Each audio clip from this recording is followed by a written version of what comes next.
কারো ক্যান্সার দেখে যদি এই দোয়াটা আপনি বিশ্বাসের সাথে পড়েন, জীবনে কোনোদিন ক্যান্সার রোগে আক্রান্ত হবেন না। দুর্ঘটনা দেখে যদি পড়েন, ওই দুর্ঘটনা আপনাকে স্পর্শ করবে না। যে কোনো কারো বিপদ দেখে যদি কোনো বিশ্বাসী বান্দা এই দোয়া পড়ে, বিশ্বনবী বলেন লাম ইউসিবহু যালিকাল বালা, ওই বিপদ তাকে আর ধরবে না। উফিয়া মিনহু মিন যালিকাল বালা কাইনাম মা কান, সে যতদিন হায়াত পাবে কোনোদিন ওই বিপদ তাকে স্পর্শ করবে না। অনেক সময় আমরা দেখি হাসপাতালে ক্যান্সারের 3rd স্টেজে চলে গেছে, লোকটা হ্যাংলা হয়ে চিকন হয়ে হায়রে কি কষ্ট পায় দেখি না। বিষ্ণুই বলে একটা দোয়া যদি কেউ অন্যের কোনো বিপদ দেখে পড়ে, ওই বিপদ তার জীবনে কখনো আসবে না। অনেক সময় হয় যে আমরা মহাসড়ক দিয়ে যখন চড়ি, দুর্ঘটনায় আইরে আল্লাহ, দুর্ঘটনায় মানুষের মাথা একদিকে দেহ আরেকদিকে, এরকম হয় না? আল্লাহ তুমি হেফাজত করো।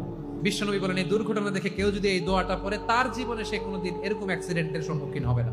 শুনবেন, বিশ্বনবী বলেন অন্যের বিপদ দেখে কেউ যদি পড়ে, আলহামদুলিল্লাহিল্লাযী আফানি মিম্মা বাতালাকা বিহি ওয়া ফাদ্দালানি আলা কাসীরিম মিম্মান খালাকা তাফদীলা, মানে প্রশংসা সে আল্লাহর, যে আল্লাহ তাআলা তোমাকে যেই জিনিস দিয়ে পরীক্ষা করেছে আমাকে ওইটা থেকে বাঁচিয়ে দিয়েছে।